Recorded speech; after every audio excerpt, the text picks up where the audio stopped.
Hello, എല്ലാവർക്കും സുഖമല്ലേ? നാട്ടിൽ ഭയങ്കര മഴയൊക്കെയാണല്ലേ. മഴയൊക്കെ കാണുമ്പോഴേ എനിക്ക് മഴ ഇഷ്ടമാണ്. പക്ഷേ അതിലേറെ മഴയെ എനിക്ക് നല്ല പേടിയാട്ടോ. കാറ്റും മഴയും നമുക്കൊക്കെ ഉണ്ടാക്കുന്ന കുറേ പ്രശ്നങ്ങളുണ്ടല്ലേ. എന്തോരോ പ്രശ്നങ്ങൾ. ഓരോരുത്തരും പല രീതിയിൽ അതിൻ്റെ ഭവിഷ്യത്ത് അനുഭവിക്കുന്നവരായിരിക്കും. പ്രത്യേകിച്ച് വയനാട്ടുകാരെ കാര്യം പ്രത്യേകം വന്ന് പറയേണ്ട ആവശ്യമില്ലല്ലോ, അറിയാലോ.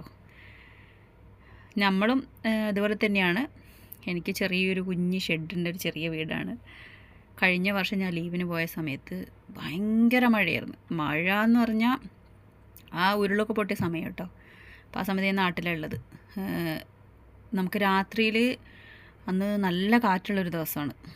നല്ല ഉറക്ക സമയത്താണ് കാറ്റ് മേലത്തെ ആസ്പെറ്റോസ് എടുത്തിട്ട് ഒറ്റടി വന്നത്. നേരെ പകുതിയായിട്ട് മേലെ തന്നെ, താഴേക്ക് വീണില്ല, മേലെ നിന്ന് തന്നെ അത് പൊട്ടി. അപ്പോൾ എൻ്റെ രണ്ടാമത്തെ മോൻ ചാടി എണീച്ചിട്ടുണ്ട്, അമ്മ നമുക്ക് പുറത്തിറങ്ങി നിൽക്കുക, ഇതിൻ്റെ ഉള്ളിൽ നിന്ന് ഇതെങ്ങനെ പൊട്ടി തലയിൽ വീണാലോ, പോവാമ്മാന്ന്. അപ്പോൾ എൻ്റെ നിസ്സഹായാവസ്ഥ, എനിക്കൊന്നും ചെയ്തു കൊടുക്കാൻ പറ്റില്ല. അമ്മാതിരി മഴയുമാണ്, നല്ല കാറ്റുമാണ് കേട്ടോ. പുറത്തിറങ്ങി നിൽക്കാനും പറ്റില്ല. കാരണം ഞാൻ താമസിക്കുന്ന സ്ഥലത്ത് ചുറ്റും നിറയെ മരങ്ങളാണ്. അപ്പോൾ ആ ദിവസം നമുക്കുണ്ടാകുന്നൊരു വിഷമമുണ്ടല്ലോ. നമുക്ക് മക്കൾക്കും വേണ്ടിയിട്ട് ഒരടിച്ചുറപ്പുള്ളൊരു വീട് പോലും ഉണ്ടാക്കി കൊടുക്കാൻ പറ്റിയില്ല ഇത്ര കാലം കൊണ്ട്. ആ ഒരു സങ്കടം ഉണ്ടല്ലോ. അപ്പം ഇത് എൻ്റെ ചെറിയൊരു പ്രശ്നമാണേ, വളരെ ചെറിയൊരു പ്രശ്നമാണ്. അപ്പോൾ ഈ കൊല്ലം നാട്ടിൽ ചെന്നിട്ട് ആദ്യം ഒരു 10 സെൻറ്റ് സ്ഥലം എടുക്കണം. അടുത്ത കൊല്ലം വീട് പണി സ്റ്റാർട്ട് ചെയ്യണം എന്നൊക്കെ ഞാനിങ്ങനെ വിചാരിക്കുന്നുണ്ട്. എല്ലാവരെയും പ്രാർത്ഥന ഉണ്ടാവണേ. അപ്പോൾ ഇതുപോലെ കുറേയേറെ ആൾക്കാർ ഇതിനേക്കാൾ അപ്പുറത്ത് ദുരിതം അനുഭവിക്കുന്നവരുണ്ട്. കൂടെ പിറന്നവരും എന്താ പറയുക, കൂട്ടുകാരൊക്കെ നഷ്ടപ്പെട്ടിട്ടുള്ള കുറേ ആൾക്കാരുണ്ട്. വയനാട് മാത്രമല്ല, എല്ലാ സ്ഥലത്തും മഴ പെയ്യുമ്പോൾ ഉണ്ടാകുന്ന പ്രശ്നങ്ങൾ. നമുക്ക് മഴ വേണം, മഴ നമുക്കിഷ്ടമാണ്.